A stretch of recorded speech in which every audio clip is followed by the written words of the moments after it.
one of the things that I always find fascinating is what's happening in garden centers, because I mostly deal with wholesale growers trying to get plants into their hands, new things, and work with them. And so sometimes I can be a little bit behind, even though I spend 40 hours, 50, 60 hours a week working in horticulture and then going home and gardening in all my spare time. I sometimes miss some of the trends and things. And there are a lot of trends out there, some good, some bad, that kind of permeate through. And so we wanted to invite somebody to talk about some of those trends, what people are doing, what you're going to be seeing coming down the pike, what you should ignore perhaps in there. And so we got one of the great area nurseries, Homewood Nursery. It's the closest nursery to me and the one I go to most often for sure is Homewood. And we've got their longtime experts here. We've got Steve Brown, who is Nursery Department Manager. Steve grew up loving to garden with, grandmother and family, and read books and devoured all the information he could, and learned. And that's the best way to learn gardening. The books are great, but you gotta get your hands dirty and kill a lot of plants to really become a good gardener. So 34 years after he started off as a professional in the retail side, he is now the nursery department manager and buyer at Homewood. I'm often going to him and saying, hey, what are you getting? And what just came in? And he's an avid plant nerd. I like going and talking about plants and laughing about some of the things that come through the nursery industry. But working in retail, I did that for a while in college, and I learned more in a couple years at Laurel Creek Nursery than I did getting my bachelor's and master's in horticulture, because you got to answer every question under the sun. And with Steve Brown is Christina Haney, another plant nerd that they've been working together for 22 years or so, assistant manager of Homewood's nursery department. And she does the plant database, where they really try and get good information on there for their signage and tagging. Had a question about roses before this. Christina does the work with Homewood's hybrid tea roses and takes care of the rose page. So rose question. You can take my semi-professional answer and talk to a real professional. But also, I didn't realize this. She works part of the time, I assume on her other time, on one of the few human-led plant ID apps, Flower Checker, identifying plants for customers throughout the world, which is interesting because there's on YouTube, on our channel, we have 1 million things on YouTube. 1 billion videos. I did a plant app throwdown to see which ones were the best, but Flower Checker wasn't on there, so maybe I need to do a round 2 of that. So please help me welcome Steve and Christina to talk about gardening trends, how to go from trend to reality. So last fall, Mark asked us to come and talk to everybody about garden trends. And we said, yes, we would love to come talk to people. Let's sign up for this. Let's do it. And then the more we started sitting around talking and going, okay, let's look at garden trends. What are the trends for this year? The more that we talked about it, the more we went, wait a minute. Why are we talking about this? We don't like garden trends. We don't know anything about garden trends for the most part. Look at us. We're not trendy people. This Tommy Hilfiger shirt might be the trendiest thing I own. Like, seriously. So we're not into this kind of thing. And part of the reason is because trends are so fleeting. And a lot of times what we see is people fail when they try to go directly for the trend that they see in a magazine or online or whatever. So we said, you know what? We're going to have to take this talk and make more sense for what we do. And so what we do every day is try to figure out, okay, we can take this trend that people are looking at, they come to us with it, and we can make it actually work in this climate. So. Right. So why should we question the trends? Can everybody hear me okay? Oh, you betcha. We always question the trends. We should question all the new things. We question all the new fashion trends. We question all these things. Shouldn't just let somebody tell you, this is the trend, you should do it because you're a gardener, right? Do it. It's not that simple. Why should we question the trends? Consider this. Every year, all the publications, the social media, the websites, the magazines come out with the new trends in gardening. They tease us with beautiful, dreamy images of the finished trend. Nice little sunset, little arbor with flowers over it, billowy flowers in the background, maybe ethereal, nice little table, little chair, and a book. Just for you. Just for you. Full of plants that don't work here. Right. Gives you that cozy, warm, ooh, I want to be there feeling. But just like fashion, or if you don't know fashion, trends are not always a perfect fit for everyone. It's a perfect analogy. Trends are not always a perfect fit for everyone. This is due to various factors. When it comes to fashion, we can all we're familiar with what some of the factors are. But with gardening, it's a little bit different. We're here to address those factors and to help you with your dreamy trend to become a reality. So we can take a look at just a few of the current trends that we decided to bring up today. And pick on, just a little bit. So edible container gardens, or this is we don't eat containers, of course. Edible container gardens, these are a very big trend right now. You see in all the magazines, all these beautiful little fruiting things or vegetables that you can grow in pots. Grow in pots. That's all you see. Grow them in pots. Keep them on your back. You can have a beautiful bunch of plants growing on your deck. Reach out and grab them. Eat them. Next trend. Gardening with native plants. Very big trend. Very important. Very good for the environment. Good for the local wildlife. Good for us. It's a very good trend. Cottage gardening, or what is now being known as New Victorian. We're gonna spend a lot of time on that when we have a good example for it. Let's go back to edible container gardens. Don't you just want to reach out and grab that? So pretty. Go out your front door, take a little berry, have some. Beautiful, great idea. You just want it. I want a whole bunch of those on my back deck in full sun. Well, one thing, we need a reality check. Here's a reality check. If you have that beautiful blueberry on your back deck or your back patio or your front patio or in full sun anywhere around your home, in North Carolina, in the Piedmont, this is what you're going to look at in June. A very blistered, very upset, very stressed blueberry plant. And this isn't just about blueberries, but the high temperatures on the roots more than anything, the things you need to consider. These are considerations. Blueberries aren't suited for high temperatures. Inconsistent soil moisture stresses the roots. Edible plants have specific soil nutrients and requirements. Example, blueberries are kind of the standout. They need a very low soil pH. It's hard to just you can't just put them in regular potting soil. It's not that simple. Will they grow in a container? Yes, they can. Yes, but you're in zone 7B now. Yes. You're warm, it's hot in the summer, it's hot at night, and so sometimes things are going to be a little more challenging, especially above ground because of that. This is a garden trend to be careful with. Gardening with native plants. So you have this beautiful idea. You want a beautiful native garden. Or you can just see the butterflies and the birds flying around, and you can just sit in there and smell the flowers. It's a great, wonderful place to start. You have this beautiful layout, you have this beautiful plan, you come to us and you say, oh, here's what I want, blah, blah, blah. And you space everything out perfectly, and you have these ripe natives on your list, and everything's just perfect. And 2 years later, it tries to eat your child. Natives are not tame plants. Natives are very, very, very competitive. They know how to survive in a difficult environment. That's what they do. That's why they're natives. So you do have to choose wisely and be careful with natives. And then there's all the questions about, well, what is native? Right. What is native How exactly? native are we getting? Right. We're getting all U.S., East Coast, Southeast, North Carolina, just Piedmont, Wake just County. Wake County. Yeah. How narrow do you want to get? There's a lot of factors for that Yes. one. And then also so many people, at least from here, have no idea what is native. So we have a lot of people come in and ask, okay, I want some native plants. So I'm looking at hydrangeas, crepe myrtles, azaleas from the south.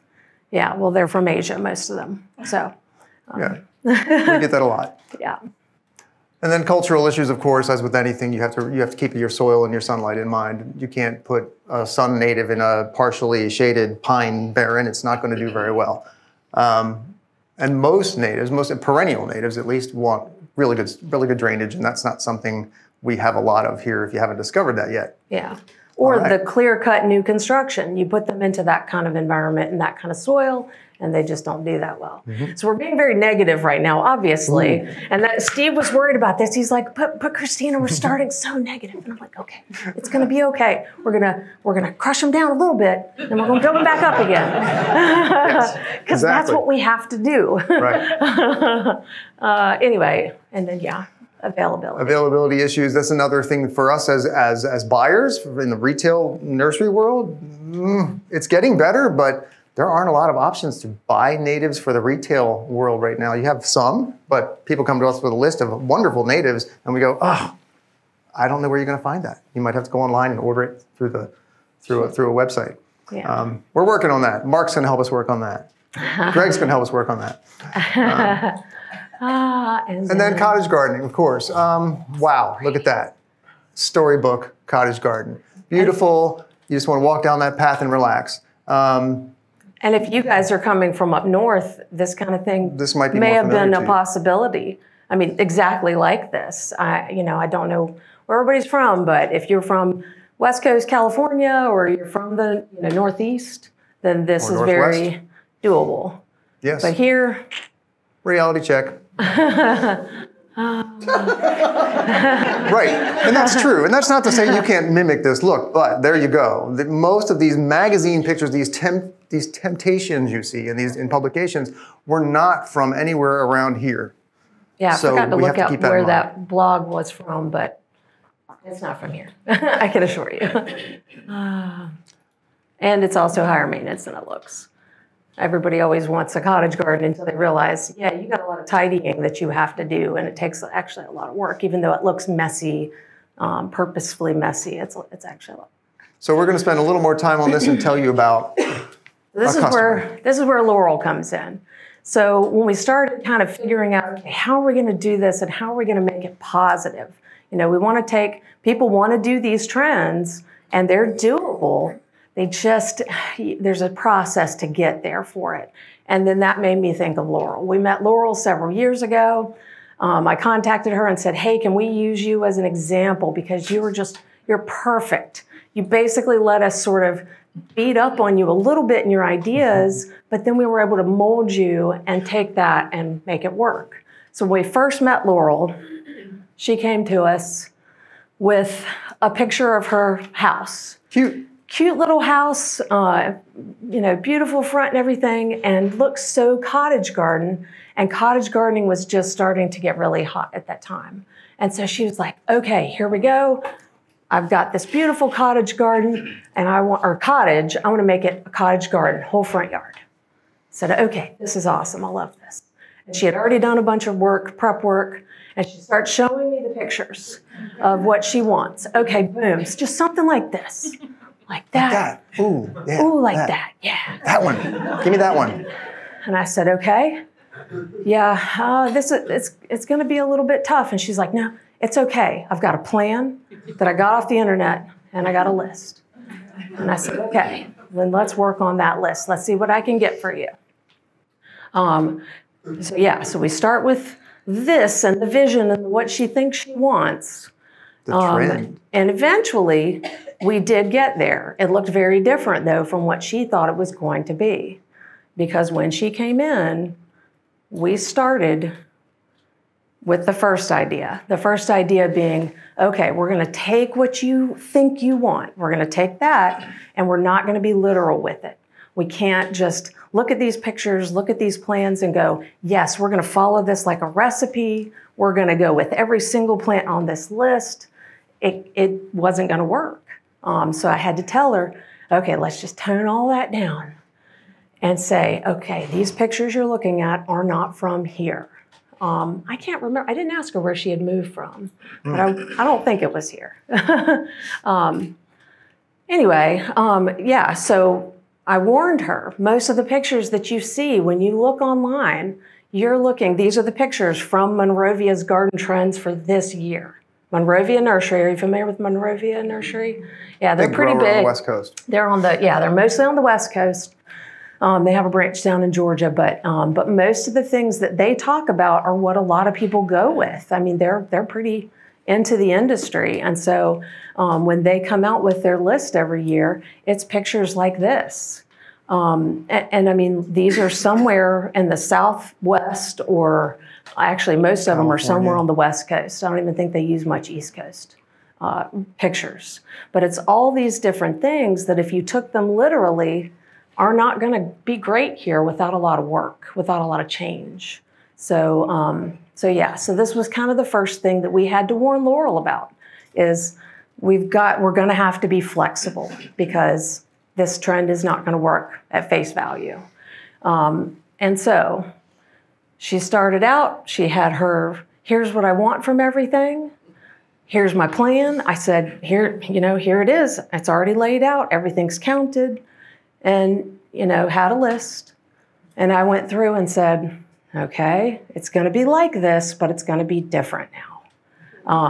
We're going to take it all. We're going to let's just blur the colors. Blur the colors out. Let's not say we're dealing with delphinium or astilbe in full sun, which you don't have to know that's what those are, but we're not going to deal with that exact thing. We can keep with our plan, but then I'm going to take your plan and I'm going to do that to it, because that's going to at least make it more feasible for this area, so that you don't fail.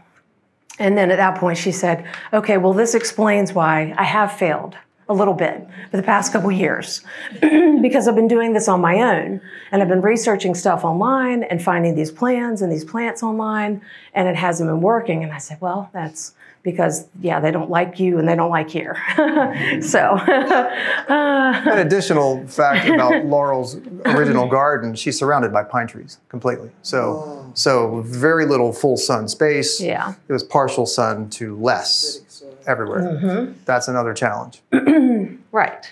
So ask yourself, my turn. So ask yourself, what do you really want from this trend? I mean, what's the most important thing to you? Is it the style? Is it the colors? Is it the feeling? We can advance on. What is it about the trend that appeals to you most? What's your vision for this space at the end of it all, when it's done? What do you see in your mind's eye? Is there a feeling you want to achieve here? It's kind of echoes. And there's one more.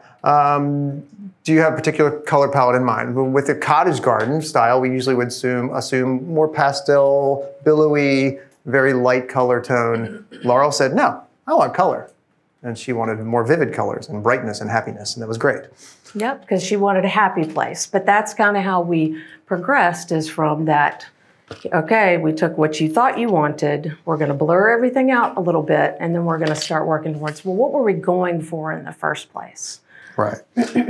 But that's one element. Then you need to ask about what you're planting. What do the plants on my revised list need? I mean, not all plants are the same. They don't all grow in the same place. We've discussed the sun-shade issue.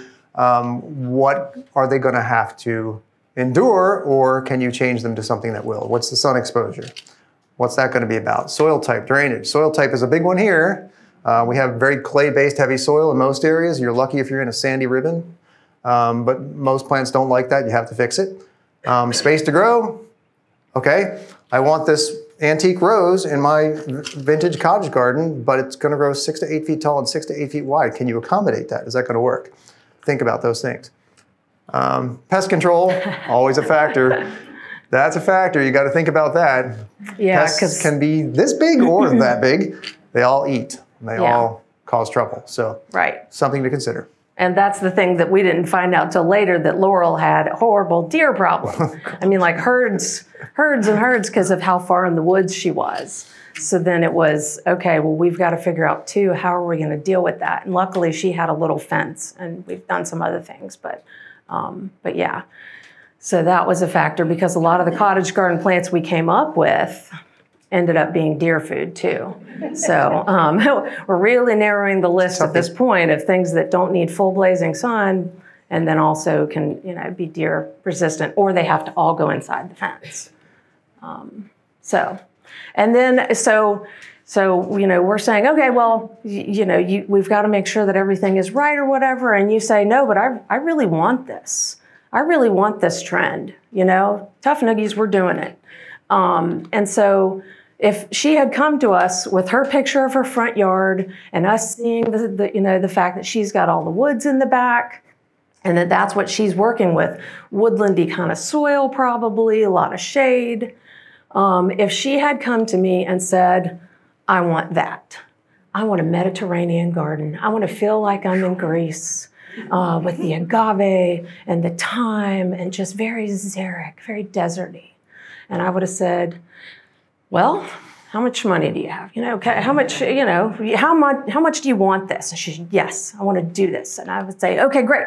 We're going to cut down a bunch of trees then. Let's start with that all the way around. That's what we have to do. And then we're going to have to bring in a bunch of soil that's right for just those plants.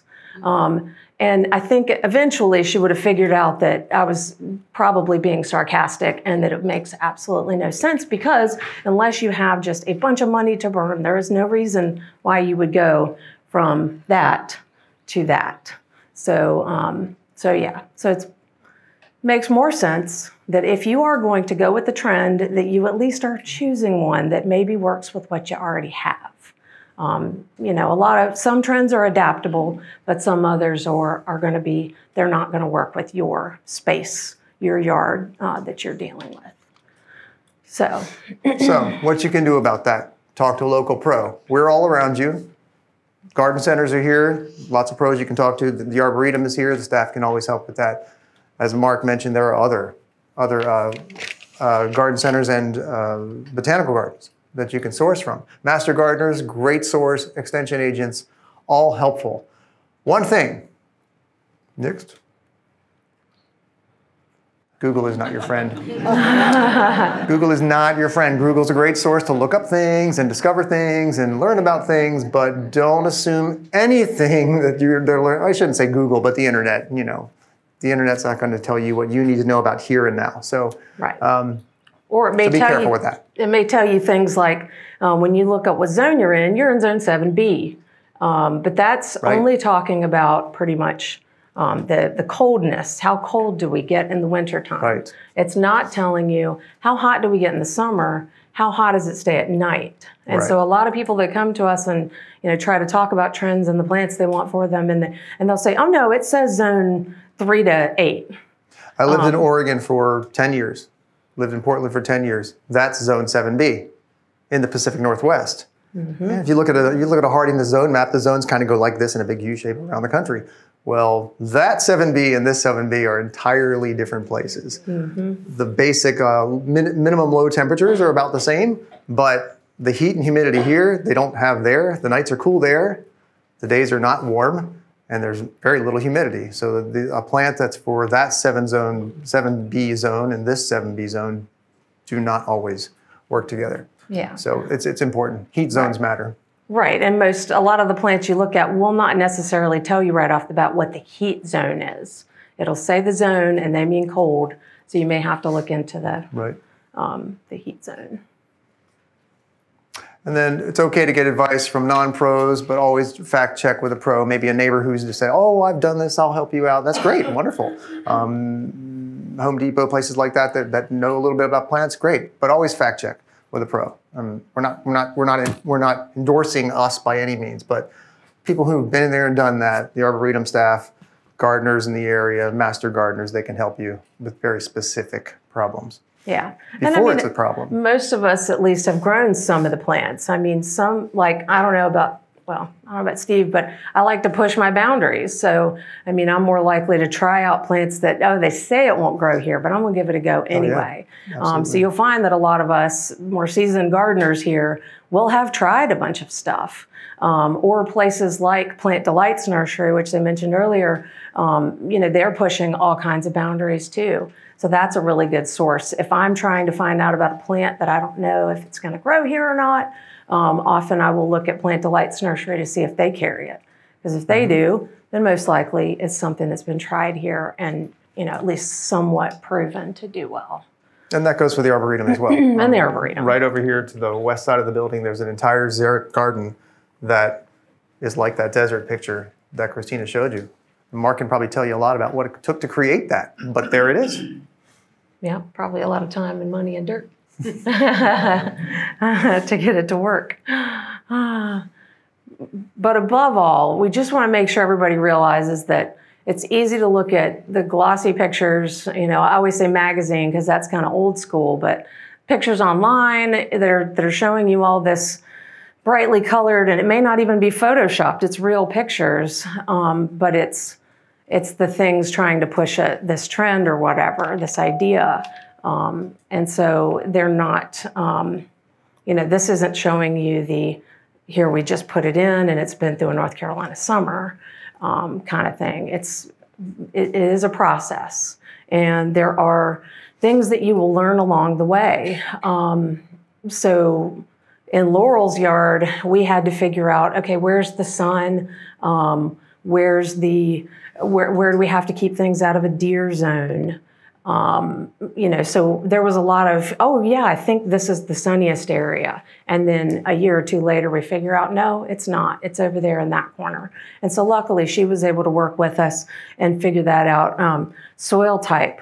I have a yard where the soil goes from sandy loam to hard packed clay from one side to the other, and it's not even a big property.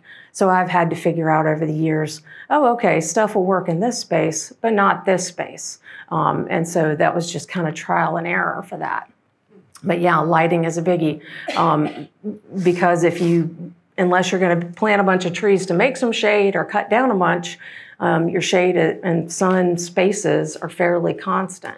And so you will figure that out, again, sometimes through trial and error and burning a few plants, or you know, them not flowering because they're in too much shade, that you have to readjust where you think you were going to put stuff. Yeah. And then soil moisture, just natural soil moisture. Again, with my yard, backyard is flat and stays kind of wet. Front yard is almost like a desert or Mediterranean. So it's so different. And that can go both ways too. Soil moisture, we always think of, oh, is it going to help? What do I need to do to keep it moist enough? Mm-hmm. Here it can be a total opposite. In the middle of summer, we could have rain, rain, rain, rain, rain, and it could be way too wet. That's a bigger challenge. So things to consider. Mm-hmm.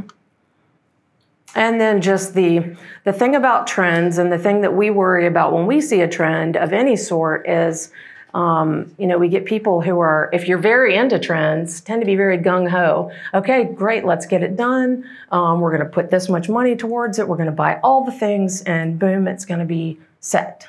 And that's just not how it is. And so we try to encourage people, okay, you're going to have to just slow it down a bit, because there may be some things you plant in fall versus spring. And so just not to put all your eggs in one basket, and not to devote all your time and energy and money to it, because there may be a lot of changes involved, and you know, over years even. It's a process. Right. Anyway, but just to come back to the positives, so Laurel has gotten now, she's been through the process. It's been several years that she's into it, and she is so excited. She will email me randomly to go, I'm so glad I did this cottage garden thing. And look at it. It's so pretty. I did not put this collage together. She sent me this. You know, she was so excited. She says, look what we've done. But for the first couple of years, it wasn't working because she was just going with the New England version of the cottage garden trend. So once she let us beat up on her and let us say, okay, that's not going to work the way you think it is, but let's work with it and we'll make it happen. It'll just be in a different way than you think it will be. Right, so the dream is achievable. And we talked about one specific detailed type of trend here, but there are so many other trends we've kind of touched on here. There are 10 other trends out there that are going on right now. When we get to the question and answer period, maybe somebody, if there's a specific style you have in mind that you wanted to ask us about, we can talk about that too. Because it's all going to add up to the same issues. And this, I shouldn't say issues, but the same challenges. And you should ponder all of those same parameters. Yeah.